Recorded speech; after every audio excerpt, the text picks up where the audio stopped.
Mickey, Antoine, how are you? good. How are you? Doing great, thanks. So, So, what's it like so to be back on the road? I love it. Yeah, I always did. I always traveled since I got out of college. So, and it's just good catching up with old friends and meeting some new friends. And like you, when we got to meet out in Vegas. So Hmm. it's good looking T-shirt, by the way. I like that. I know. I wore it just for this occasion for people who don't see it. I love it. I So was like, oh did you figure out the Latin yet? no, what? Not yet. What does it mean? It means the Lord hates a coward. Actually, it means Lord hates a coward, but we say the Lord hates a coward. It was just, everybody would say this is the worst time to get in the industry. And so we just had a little fun with it to give you something to Google. So, Yeah. but, Well, like I said, well, thank you for joining me today. I've been all about trying to introduce people to new brands and new people in the industry, and just have a little bit of fun in these COVID times, and a little educational, and people can't all make it out to different shops and events. So right. this Yeah. gives them a little bit of opportunity to kind of get to know new brands, new people, and hopefully when they can get out, then when they see your cigars in the humidor, they'll want to try it out. Yeah. Thanks. Being on this loop right now, I'm in day 10, I think. Yeah. Day 10 and, 14-day trip home for a couple days. My youngest daughter's birthday and then vote. And then I'm back up to New England, home for a couple days. So it's fun and it's exciting, but it's also interesting to see how everybody, it's a matrix of how everybody's handling the COVID, So I know I'm being good, and most all the retailers are being good, but however they interpret it, I've seen everything from no smoking in a shop with a windshield and mask on to like, hey, keep your distance and, respect, whether it's for optics or for health reasons, I've seen that. So it's been pretty interesting to see that the interpretations of that, across the Eastern Seaboard. Yeah, and I already have one person saying All Saints Cigars are fantastic. So you obviously have Probably, like a nice following out there. yeah, it's either my mother or the guys from Wooden Indian in Havertown. I live 0.7 miles from. So, but thank you. Yeah. Well, what I like to do with deep cuts is I like to introduce, like I said, two different people behind the brands. So we talk a little bit about you, and then we get to talking about the product, and then there's a lot of stuff that comes up in between there. Nothing too scandalous, nothing too hardcore. It's not that type of show. So good. It's all fun, all like a nice little hour. And like I said, to kind of end the day, and for those people who are watching in playback, nice way to kind of fill an hour's time of just getting to know, like I said, a different brand that maybe you haven't tried yet. That's great. Thank you. I appreciate the time. So I always like to start at the beginning of people's stories. So like, how did you get involved in the tobacco industry? What was that like? The industry, well, it started when I was in college. I liked an occasional cigar. I was working part-time on Capitol Hill for a senator, and that was the spring of my junior year, 1989, I believe. And back then, you didn't have to pay interns, and that time. It was you really need to get an internship under your belt for your resume, and especially like a lot of people would move away from Washington D.C. I went to college at the Catholic University of America in Washington D.C. You need to have an internship when you go off, to the job market. And also, you could be the assistant to the assistant photocopier in Washington, D.C. on Capitol Hill, and it looks amazing on your resume when you went back to wherever you were going.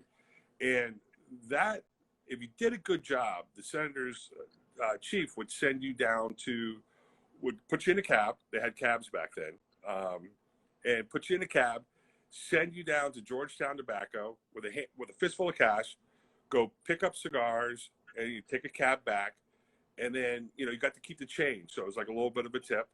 And if somebody didn't show up for the cigar, you got to sit in the senator's room and smoke a cigar with those guys. You got that cigar, and he'd be on the phone from the Secretary of State to the President of the United States. I think we We were getting NAFTA was coming up soon at that time, so it was just like, oh my God, I'm listening to the President of the United States on a phone a couple clicks away, and smoking a cigar. And I'm like, this is pretty cool. So after time, David Berkebile, who just turned 81, happy birthday, David, in his 56-year business, finally offered me a job. It was through actually a manager, Jay Bedikel. And from there, I had a part-time job. And that's how I originally got into it and start doing events. Events were popping up, and the manufacturers and the brand owners at that time didn't know how to really do it. And I got the chance to do those events. And from there, I got exposure and became a sales rep for Davidoff. So, and I was helping them go from their broker sales force to a direct sales force. And then from there, I had an opportunity to come into the CAO organization. Tim Osner, just from traveling around with him, I had a chance to come in and take over as national sales manager and finally end up as VP of sales. So that's the brief overview of how I got into it. So always a geek, loved it. So when Davidoff said to me, you want to be a sales rep from Maryland to South Carolina, I didn't have Maryland at the time, so it was DC to South Carolina. I'm like, so you're going to pay me to smoke cigars and go visit cigar shops. Is that correct? And I get an expense report? I'm like, yeah, absolutely. So I jumped all over it.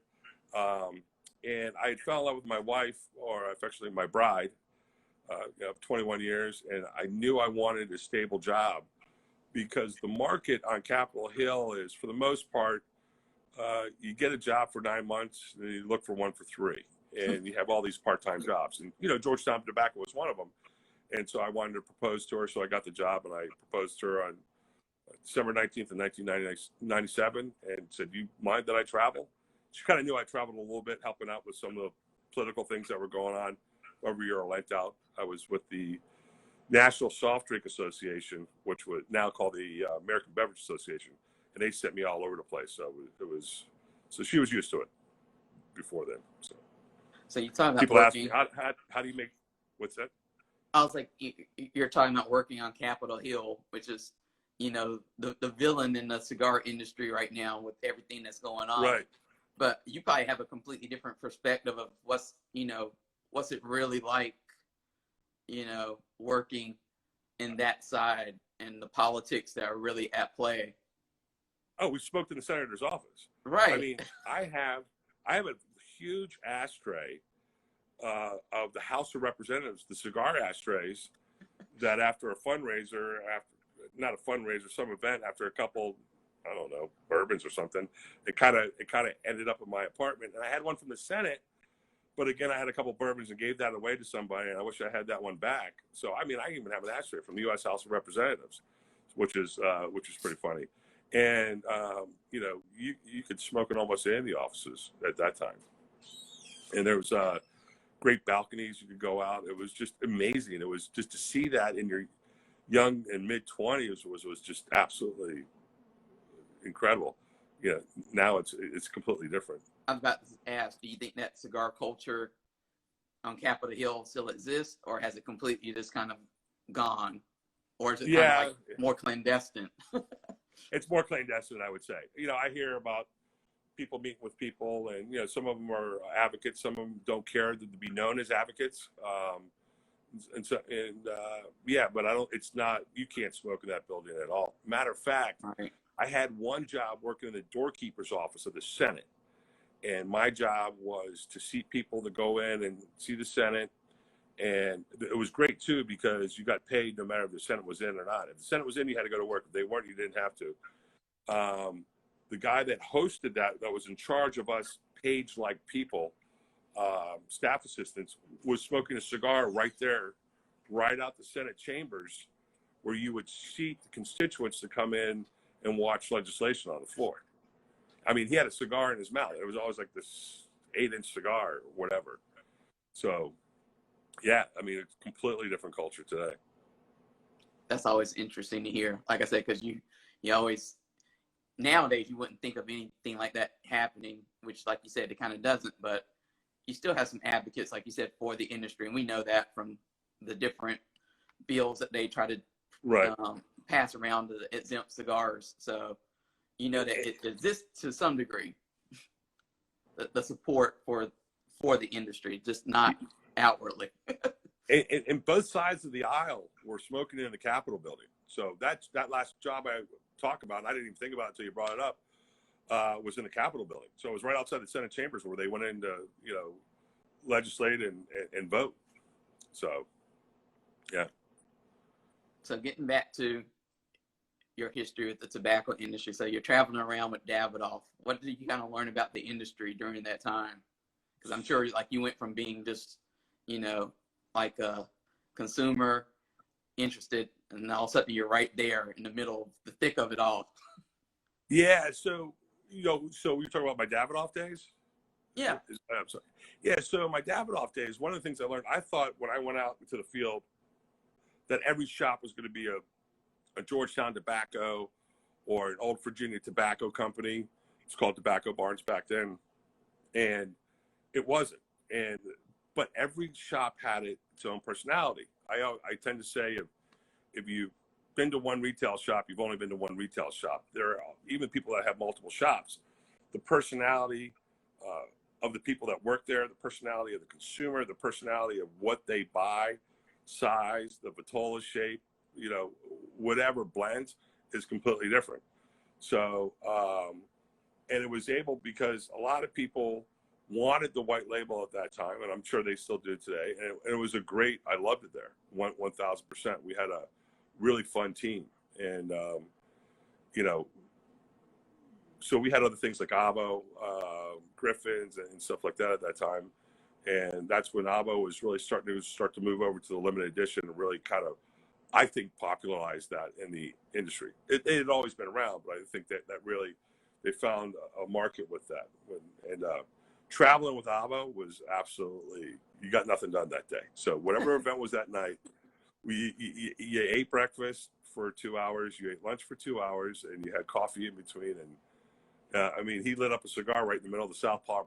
We were doing an event with Craig Cass down in Charlotte, and he just lit up a cigar right in the middle of the South Park Mall. And I'm like, what do you do? It's Avo. So, and nobody said anything or did anything, so it was quite funny. So I'm like, Avo, we got to go do a couple things. Mickey, calm down. Mickey, calm down. So it was always fun.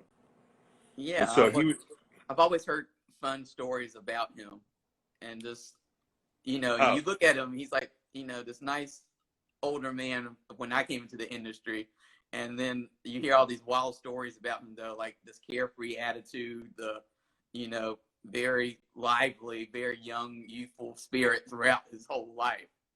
Well, it was funny because he would go, the 2 times I traveled with him, he would go shopping. He didn't have a place in Tampa at that time. So primarily his residence was in Puerto Rico at that time. And I ended up carrying all his bags around. I was more of a valet for a day and his breakfast and lunch and cigar buddy for the day. And it was interesting. I got to see him out in the fields too. And so it was a fun guy to learn from. And he was always talking about Hanky, and he was talking about what he did in his interpretation. I think he was one of the real, true, consumer-friendly brand owners. And he was involved with some of the manufacturing. He had his own little plot of land. I think it was called Domain in Dominican Republic at the time. But it was just it was refreshing, and probably one of the first brand owners that I ever met that talked about taking everything he knew that happens out in the field and all these different places and bringing to the consumer. And then when you had the wonderful things that Davidoff did with their packaging and almost like an unlimited budget, so which I don't have, but it's it was fun to watch. So what came after your Davidoff years? So after Davidoff, I did a small stint with Philippe Gregorio, Philip Wynn, and that was about a year arrangement, and it was just time for both of us to go different ways. We had a different philosophy of what we thought to do to take it to market, and it was friendly, and he was a sweetheart and lovely to work with. And then that's when I got the opportunity with Tim Osgener approached me about joining the CAO team and within time to take over as national sales manager. So yeah, and then I went to CAO. We went from a direct to, a broker to a direct sales force as well. So that was some a little weird time. Hey, you got the job now, let's go direct. So we managed to do that, and it was really some of the best years. I mean, the team that we had over there was amazing. So I was a bow tie wearing guy sitting right next to John Huber on one side and Mike Condor on the other, and just so much talent, and Tim out there beating the drum with the concepts and the blends and those people, and obviously Jono at the top, like a conductor leading an orchestra, and we just had so much fun. It was an absolute blast. So you seem to have worked or interacted with some really big figures in the industry over the years. Yeah, I've been very fortunate. I happenstance into Georgetown Tobacco, and then from there, it just went from there to Davidoff, and then I got to learn the factories from a very high level from, obviously Henke Kellner, and one of the greats, Raymond Schur, who was the brand ambassador globally for Davidoff at the time, to fill up his understanding of tobaccos, and he was more of a hands-on on the finca factory type guy. And then obviously at CAO with branding, marketing, blending, and then choreographing that with Perdomo, there was Plasencia, and obviously working with a little bit of the Trant family, but also like buying and selling, and then obviously the Plasencias. If I have already said that, that was really, I was down there when they were filming a video called Seed to Soul, which is I'm sure it's still owned by General or Scandinavian Tobacco, and watching Nestor show us everything from the seed to the planting, the nursery, of what it takes, to the cheesecloths, and transporting them to the fincas. It was just an amazing experience. And then sitting with the leaves and going through the blending process. And then also, the Taranios were part of our family at the time, doing cigars for us as well.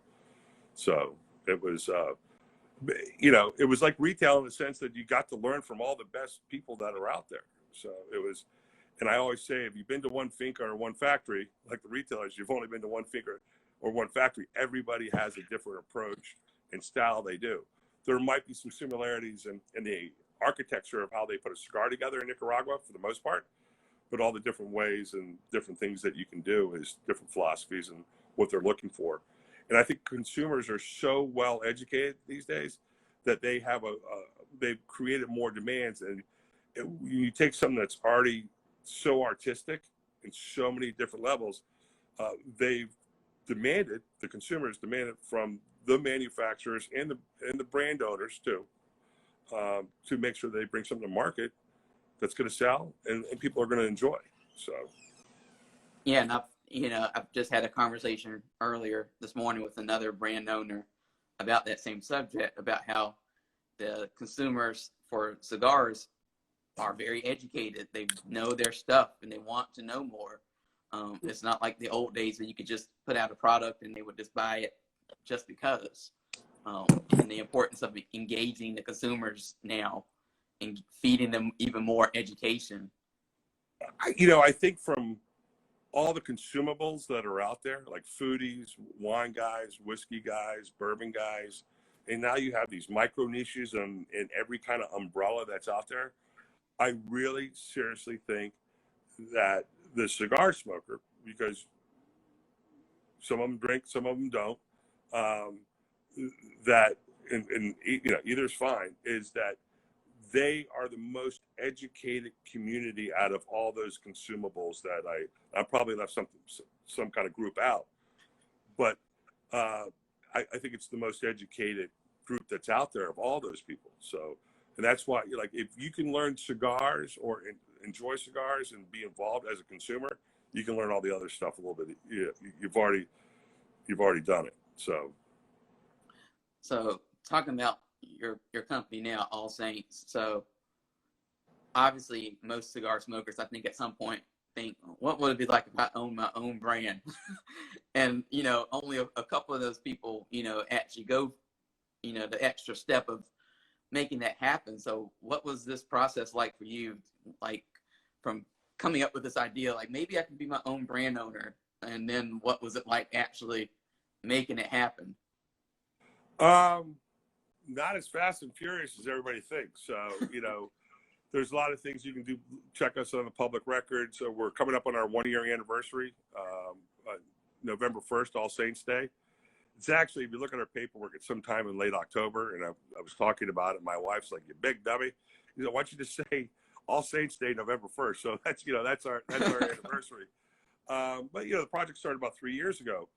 You know, what happened was when I left CAO, what happened was Scandinavian Tobacco had purchased us, and they had an idea of what they were going to do, and they kind of made their decision.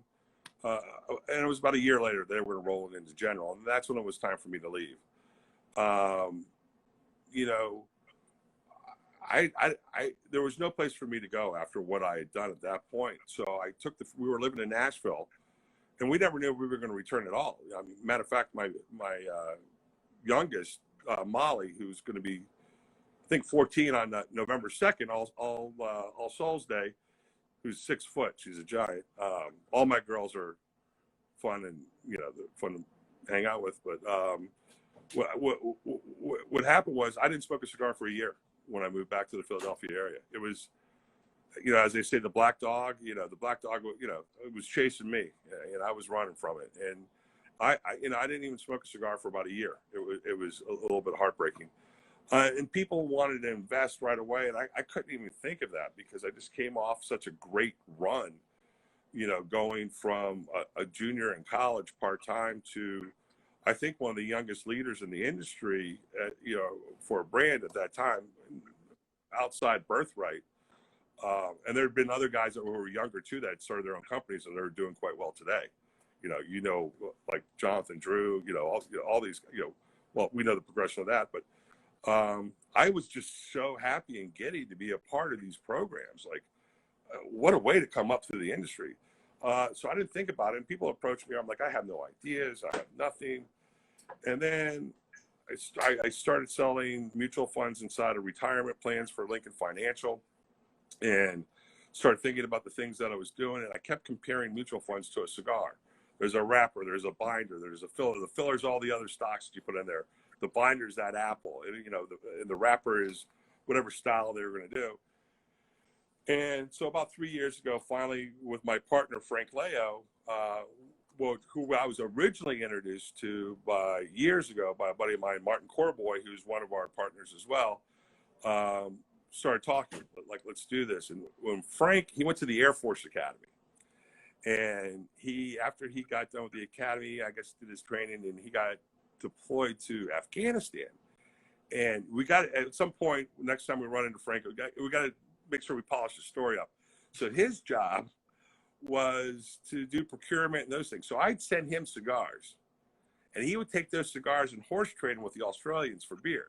They had a 2-beer ration over there, and he found a way to maybe have more than 2 beers and have a cigar sitting on pallets somewhere in some refrigerated area of Afghanistan. I don't even know if it was refrigerated on these pallets. I know pallets were involved. And, you know, the leadership of the Air Force, you know, definitely he endeared himself to them.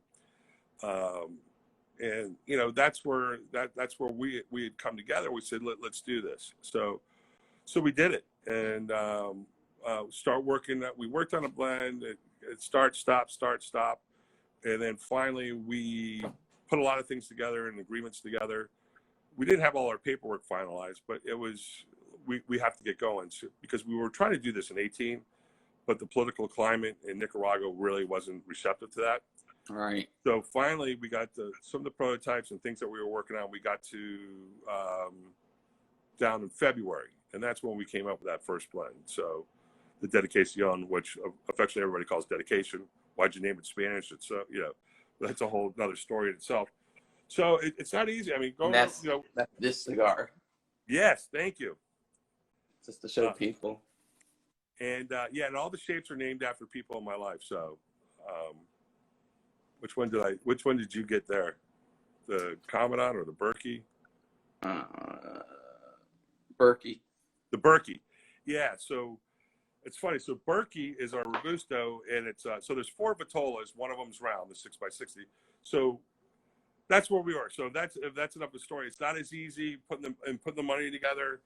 You know, at 50 starting this process, and at 52 doubling down with the money that I kind of made over the last couple of years. It's some people know about a poker run I had years ago out in Vegas.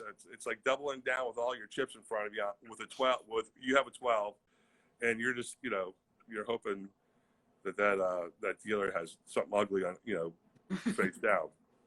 So yeah, and we've been navigating COVID fine. It's we're not as our growth structure of what we wanted to do is not as fast as we want it to be, but also we know we weren't going to break any land speed records. We wanted to be a part, with the right people and associate them. And who makes your cigar? So our cigars are made in the Tabacusa factory in Esteli, which Rocky owns a piece of. It's his boutique factory, and I work with Amilcar down there, or Mika, as we affectionately call him, and I work with Herbert, who's Hamlet's nephew. So our blends don't touch, and we still stay within because we were a little concerned about the predicate blend at that time, the predicate synopsis. So that's what they're made. And wow. Yeah, so that one that you have, Berkey, is named after, again, I talked about David Berkebile, and his nickname was affectionately Berkey. So, and then the Toro we call Commandant. Now, we're not going to get so fresh with all these names with our other lines that are coming out. And we have nothing more coming out this year. We've got enough to get this out and then, get our projects finished up. We have a lot of stuff aging right now. It's called Commandant. I went to Valley Forge Military Academy after a stint at a couple different high schools, and that Commandant helped me get straight and narrow and, go off to college and play football and lacrosse and then off to grad school. But more importantly, it was an ode to Frank Leo's time, at a young age, saying, hey, listen, I'm going to go to the Air Force Academy, and I'm going to make a commitment back to the United States. So, and then if anybody knows me, I tend to say huge a lot. So the 6x60 round is huge. And that really came from a guy named Scott Gillis. He owned a company called Great Scott Moving Company in Washington, D.C. And if you're willing to get up early in the morning, he had a job for you, no matter what time of day. So if you had multiple jobs, whatever, and you needed to pay rent, it was the end of the month. And, as a bartender and doorman, praying to the tipping gods, if that didn't work out, you could always go move furniture. And he had a Boston accent. He called everybody huge. So I started saying it, and now Condor calls me Hugo, because whenever he types huge to me in a text, it comes out Hugo. It autocorrects to Hugo. So there's different that. And then obviously the 7x48, the Churchill we call Coach. And that was an ode to, my old football coach. If he was smoking a cigar in the locker room or on the bus, we know we did a good job. There was 2 times we lost the game, and he was I used to think it was one, and then I met with him, and I met with his son, who was also my coach and recruited me to Catholic University. Correct me, there was 2 times that we lost, and he actually smoked a cigar around us. We know we did good. I mean, the first time it happened, we're on a bus coming back from Dayton. Dayton went on to win the national championship, and we're like, why is Coach smoking a cigar on the bus? And he turned around and said, great job. There's nothing more you guys could do today, and I'm proud of you. So it was an interesting thing.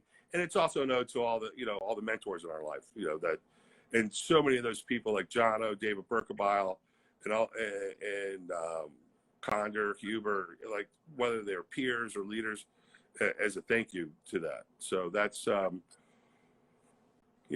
that's the warm and fuzzy of the Dedicación, aka dedication line, why we came up with those names. And you may have mentioned this, but I'm sure one of the fun parts of coming up with your own brand is what to name it, what to name your company, what to name your brand. And I'm sure I always ask the question, and everybody says, oh, we had a whole naming committee, and we had like all these different names, we sat around. So what was that process like for you? Like when you finally said, I'm going to start my own brand, this is what I'm going to name it. Well, the harder process was making sure it passed trademark. Right. What happened was, so it was the 3 of us. So I was sitting there talking. We knew that we actually had the line or what we wanted, the theme of what we wanted the first line of cigars to be, upon my story of dedication. That's that was our prototype of the first line. No matter what it was, we were going to wrap that story into that cigar. And I was talking about Coach Fred O'Connor, my coach, David Berkebile, all these people, and I kept referring to them as saints. This person was a saint. That person was a saint. And Martin looked at me and he goes, well, Mickey, you're Michael, so St. Michael. Frank, you're St. Francis. And he goes, All Saints. And we all kind of like, oh, wow, we like the name of it. And we looked at Martin and we're like, there's no St. Martin. He goes, yeah, there is. There's islands named after him. So we all started laughing, and that's where that stuck. So, wow.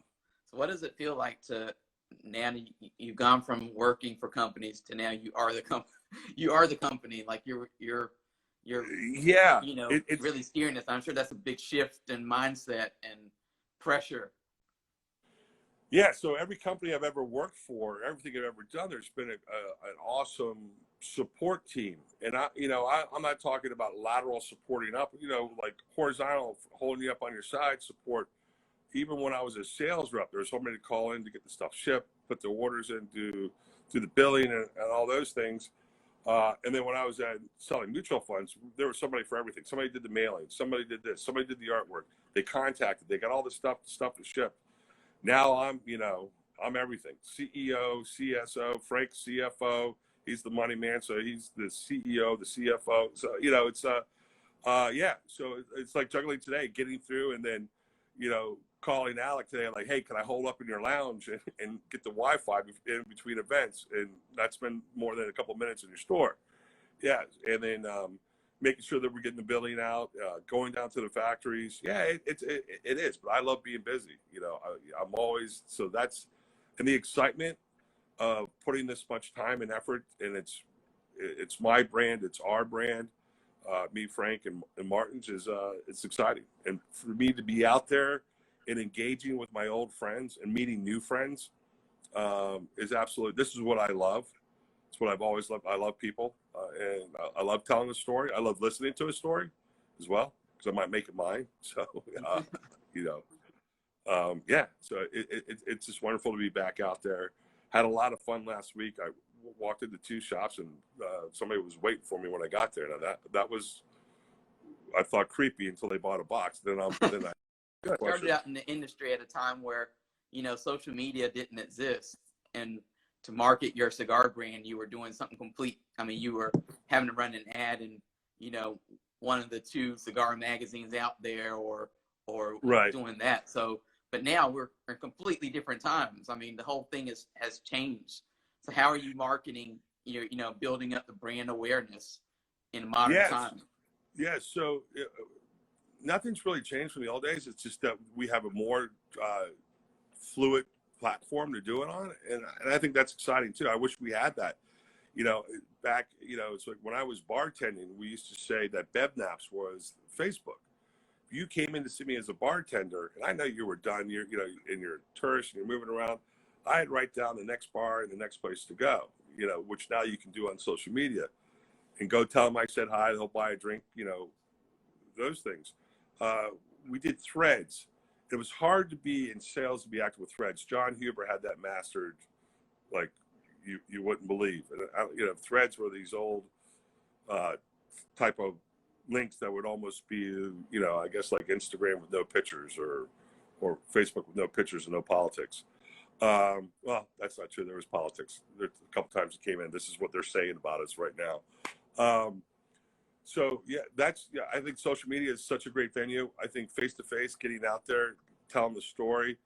I try to spend as much time in the stores as I can telling the story. So I try to make sure I have enough time for that.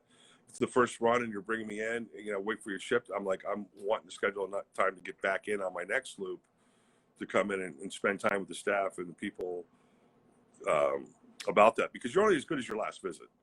I don't care what your cigar. Well, there's a couple we know that sell on their own, but yeah, you're only as good as your last visit, your last story, or the last time somebody smoked your cigar. So and the competition out there is so strong. A lot of great people coming up with innovative ideas and innovative things, and that's where I think, I don't know if we're differentiating ourselves with the fact that we want to be clean, crisp, basic. I want to be a horse in your stable, something that you always, well, I got to get one of those. I got to get one of those. We're getting some people along the way that I've met. There's this guy, Will, up in Delaware. He's been a great fan of ours, and just love to have him on as an ambassador and advocate for us. But that's it. Just keep building it and just stay out there and stay in front of the people, which I love to do. Matter of fact, when I talked to Rocky about utilizing his factory, his tobaccos, he wanted to know. I'm like, this is not a special project. This is going to be a brand. I'm going to be a brand owner. And he goes, I wouldn't make this arrangement with anybody else except for you, because I saw the way you grinded it before. And so, and doing the same model. My wife's completely supportive of it. My kids are. They're glad to see me happy, and they think it's really cool that their dad is back in the cigar industry. So. Yeah, one of your kids, said hello earlier, so they were watching. Oh. It was hopefully it's Karen, because she's 18. So. But wow. So, you talked about innovation a minute ago, and that's always, I think, a tricky question for the cigar industry, because it's like, how can you be innovative, because the product is the product. Like there's no special for most cigars. There's nothing special about it that makes it innovative as say like a iPhone. It can be innovative by adding features to it. A TV can be. We went from basic tube TVs back in the 90s to now we have these fancy TVs that can connect to the internet and have all the apps. So, how, in your opinion and your insight, like how can companies be innovative now in the cigar industry in particular? Like, how can you be creative? Yeah, so I think so consumers, I think, might have brand fatigue. And I think sometimes they might have brand fatigue within an owner's brand lineup. I think being innovative is back to basics. Get out there and listen to your consumer. And people are doing a great job of that, look at Alan Rubin with his sons, getting out there in the field and listening. Kids aren't, having kids aren't innovative, but, if they take that to the next level. Tim and Eileen took CAO to the next level. Jono did a great job of building that company and that brand. He took it to the next level. I think that, what Rocky has done over the years and his family with Nish and Nimish and, more Nish than Nimish. Sorry, Nimish. So, with those things and just listening, constantly seeing and wearing the subtle changes. When I was at Davidoff, there was no way they were going to make a Maduro at the time. And Ashton was absolutely unequivocally crushing it out there with the Ashton Maduro. And, they've now become very innovative with their batches. And, some of them got them a little bit of hot water and some not. But, that's out there listening and listening to your reps and listening to the people that are representing your company. They will, because there's going to be subtle changes, and then it looks like a big change over time, but it's not. Somebody was talking about, I was listening to a podcast, and they said, I remember when the Double Lajero was like the fullest bodied cigar out there. I remember it too. I mean, now look with some of the stuff that people are putting in the cigars these days. So, I think innovation sometimes is just go back to basics. I think this is a time where everybody can reset and have a time to look at their brands. I think a lot of brand owners and manufacturers had a chance during COVID to take a look, because a lot of retailers did okay during this. They really did. They found a way to navigate it. And that's the beauty of this industry, is when retailers and the industry people out there, the giants in the middle and the smaller guys, can go out there and find a way to still connect with the consumer. I mean, in my backyard, we just got started, with like Wooden Indian in Havertown. I refused to go direct to the consumer. So I called Dan Wood and Todd. I said, well, what do you need from a credit card information? Give it to me. So I got the credit card information from my buddies. I would deliver the cigars to my buddies and run the credit card through them. You know what I mean? And then invoice them later. At one point, Dave's like, "What are you going to invoice me?" I'm like, "I'm not going to invoice you every other day. Let's get a week of these things done." You know, so those are the things that you have to do. It was for me not to go insane because I was chomping at the bit to get out there and see my old friends. I just got back from the factories at the end of February. Excited for this big press release we were going to do on my favorite saint, St. Patty's Day, March 17th. You guys were kind enough to put like a press release together for me. You guys formulated one, and thank you for getting some information out there. But after that, we decided just to settle down, and then, you know, we're going to release some more information here on November 1st, where we've been, what the update is. So, you know, those things. So from an innovation standpoint, I think it's just keep listening to the consumers and what they want.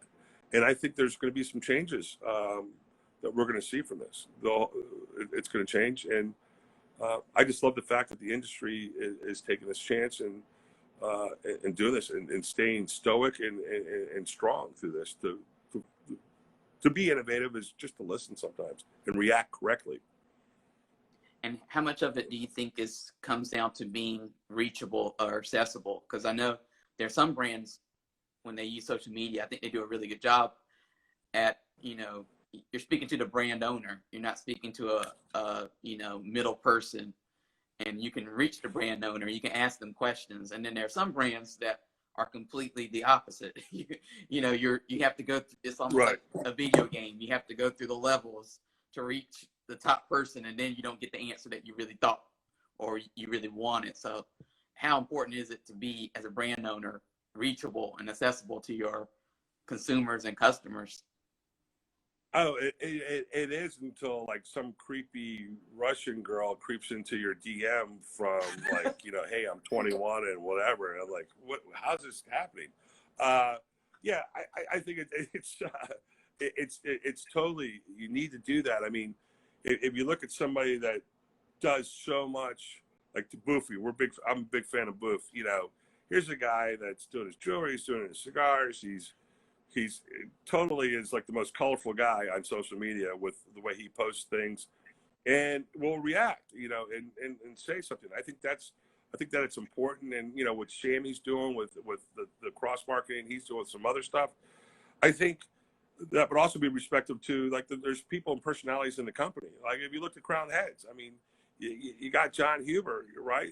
Mike Condornuts, I think he's on a boat somewhere, but Brian McGee and Miguel Shodell. I mean, those are some great, strong personalities that are representative of the brand. When I was at CAO, John's idea was to celebritize all the reps. You know, Alec Bradley did that at one point. Obviously, Jonathan Drew with Frankie Drinks and all these, you know, Matty Rock and all these great, fun personalities. I think those people can also represent the company well, and they have their own micro connection with that. So, yeah. I think the brand owner is absolutely important, or founder is absolutely important. But, you know, when you have other people in the organization, yeah, they can be just as effective and good for the consumer as well, because not every consumer is going to connect with a brand owner, but they might connect with that cigar and somebody that's a part of that team. Awesome. You know, where do you see yourself taking your brand? I know, like, 2020 seems to be a weird year for all of us because marketing plans have been put on hold, and things that we thought were going to happen obviously are not happening at this point. So I guess, what does 2021 kind of look for you, or even 2022 at this point? Well, I will tell you that 2020 was our best sales year ever. I think we did $4,300 at the end of December, and I think that was when Indian's invoice. No, just joking. I think. Yeah, for 2021, yeah, our trajectory. So I like to look at trajectories. You know, you get a fun way. I was kind of a numbers guy anyways from college. Always thought I was going to be in the numbers. And then obviously when you work, you know, in the mutual fund business, or I was more specifically retirement plans, those are numbers on top of numbers. I think trajectory is the right number. And so we're growing every month with the right people, with the right retailers, and the right numbers. So our sales are growing too. So this is our best month yet of the year. But that's also like being the world's tallest midget, you know. So it's, you know, it all has to be put in perspective. But we're very happy and giddy with the growth. So it's funny. I was talking to my partner, and he goes, "Wow, this is great." And I go, "No. He goes, what? Well, it's our best sales month and the best sales week last week. And I go, my best week, I sold $250,000 in 1 week when I was at Davidoff. So that was a non-trade show sale, because you write a lot of your stuff at a trade show. But yeah, so we're very excited. We're patient, so we understand that we might have another spike that might make the situation skittish out there. But when we made this commitment, one of the things when I said I'm going to do this full time, we had to be prepared for these hiccups. We didn't know these hiccups were going to come so early. And, right. Yeah, so yeah, we couldn't be happier, and we want to bring things up to market when they're ready, and the consumer wants them. So it's it's a juggling act. Right now, it's just out there and getting the right shelf space. So, and as somebody who's been involved in the industry for a while, like you have, I mean, when you look at the industry where it was when you started to where it could be, like, what are your predictions? I know with the FDA stuff, it seems to have, we hit mountains and the mountaintops, and then we kind of settle down and it's not as bad. I mean, what do you, like, if you had to put on your little magic ball and kind of predict things that might happen, what do you kind of predict as maybe the future of the industry? Yeah, so I think the industry is going to be here. That's for sure. What it's going to look like, I don't have that crystal ball, but I got to tell you, it's going to take more than some of these greats out there have done what they've been doing for this industry. And you can't thank enough of these people that are out there, like Glenn Loop, who I guess is stepping aside from that one particular role, Rocky, Jeff Borshowitz, and other people out there that have been so stoic and fighting for the industry. Take all the politics aside. I'm just sticking to there's a kerfuffle last week, and stay with that. And what they've done to Alan Rubin, Carlito, and all these people, what they've done, we need more of those. It's like anything. It's like that's not enough, but if we can keep that energy going, you visit some people and they're very down and out about it. They put their life into it. Their second and third generation, the second and third generation has taken that retail store to the next level, or those concepts to the next level. They're a little scared. Yeah, because you get punched for so long. It's like at our different ages, like we just had a recession, 10 years ago or 12 years ago. And some of us we might the one that was 20 years before that. So, but when you've been in the business for a while, you keep getting punched, the black eyes are going to start to hurt. So you could see some people just getting, damaged a little bit. So, but I think we're going to be there. I would not have put my family's future on it if I didn't believe so. I mean, everybody's like, you are an idiot. Why? You got out, Mickey. You got out. Why are you back? And I'm like, I can't do it anymore. If I'm going to grind 12 and 14 hours a day and I'm going to have headaches, I'm going to do it with a cigar in my mouth, not chewing on a pen, tapping a calculator, so that, so I do believe in it. Yeah, absolutely. How we're going to get there. Go ahead. And do you think there's a place for the big guys and the little guys in this industry, or do you think there's going to be some consolidation at some point where, you don't see as many of the little guys? Well, I think that's always going to happen in every industry. Look at banks. They said a small bank, there's no more small banks. And then I just saw a couple banks get gobbled up in my territory where I live, up in the outside of Philadelphia. There's regional banks. So yeah, is that going to happen? But you need both. It's part of the ecosystem of any business model. And, in the state of trade that we have in the United States and most parts of Europe and the parts of the world that do sell cigars or have other kind of commodity goods in that sense. So, yeah, we need it for the balance of economics. But it's going to happen, So, my thing is, if I'm going to do something until I'm 6 feet under, I got to do this. This is what, and I loved it so much. And it was so sad when I stepped away. And maybe there was a reason I needed to step away for a couple of years. Maybe able to put the resources together, spend a little bit. I still travel to that job, spend some more time with my girls. So fun to watch Tierney and Kylie Rowe, and I just love it. And watching my youngest who we're scared of. She's 6 foot and just she's ferocious. She's a basketball player in lacrosse and field hockey. My other two gave up all those other sports strictly to row. So it's exciting to see how they're growing. So they're soon to be off to college, and so it's just more reasons that I'll have to change my sales route plans, to wherever they're going to end up in school. I know Wani does that. Wani will tell me he's in D.C. because his daughter went to my alma mater, and or still, I think she still got one more year. So, and I'm like, oh, you're going to be in D.C.? Yeah. So, yeah. So as a little final sales pitch to people who haven't tried your cigar this yet, Right. what do you have to say to them? Like, why should they give your cigar a try? Well, first and foremost, I would say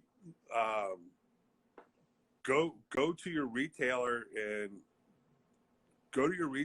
embrace them. And it's again, like every part of our industry, catalogs, all play an important role. Is go to your retailer, ask for the cigar, but more importantly, support them and get in there and get a cigar you like and ask questions. That cigar right there is a medium body. I like to say just left a medium. It's got a San Andres wrapper on it with Nicaraguan filler and binder. It's got some jalapa in there. I like the sweet stuff. So it's kind of funny. Mika goes, Mickey, how come every time you come down here, you want a pile of jalapa in front of you? And I just laugh. And it's like my wife says, honey, there's other colors besides red and blue. And I go, what, khaki or forest green? So, yeah, it's a great cigar. We love it. We're very proud of it, and we're here to stay. So it's not a special or a limited edition. It's something that's our first go to market. It's in roughly the blended retail cost is $10. So understand that every state's different with the state taxes. So please, somebody don't text me and tell me it's $14 somewhere. I know where it's $14. Yell at your legislators. So yeah, it's and I think we have some more unique things coming out there. We're really proud of this blend, and I think you'll enjoy it. So it's something you can comfortably enjoy with your friends as well. So what are all the social media accounts people need to follow to keep up with All Saints, and what are the websites? How can people keep in touch? Yeah, so everything is the same. So the website's allsaintscigars.com, S in the Saints and S in Cigars.com, and at All Saints Cigars on Facebook, and at All Saints Cigars on Instagram and on Twitter. Though we haven't been tweeting that much, the Facebook, the facelift, we're getting ready to do some videos and a photo shoot to tell the story a little bit clearly, because I'm a visual guy too as well.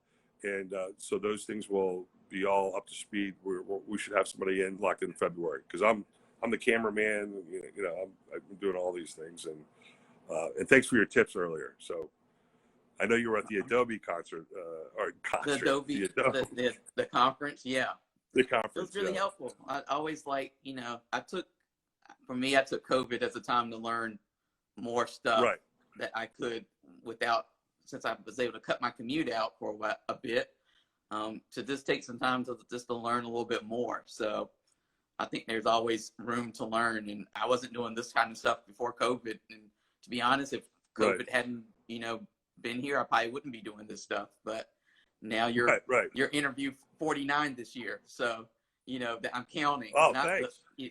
Not even the magazine stuff that doesn't make it onto these kind of things. So it's been fun. It's been fun to get to know people and getting to have an hour, because I tell people, like in a trade show experience, when we're at IPSPR or TPE, we don't always get an hour, with one person. You kind of see them along the trade show floor, you say what you got to say, and you have your whole list of people you need to see in meetings. So these have been helpful to get to know, to spend this year basically now, just getting to know people and getting to talk to them, so that hopefully when we see each other on the road next year at TPE or PCA and all the other events that might happen, pending COVID, then we'll have a little bit more to talk about.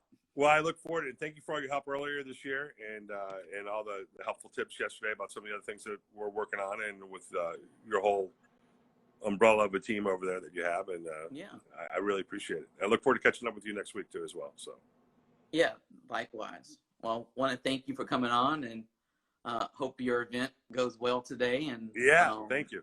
you know, and like I said, we look forward to kind of following up and kind of getting some more stories out on you and All Saints and what you all have going on. Perfect. I love it. Thank you so much. Awesome. Thank you. All right, Pax. Bye.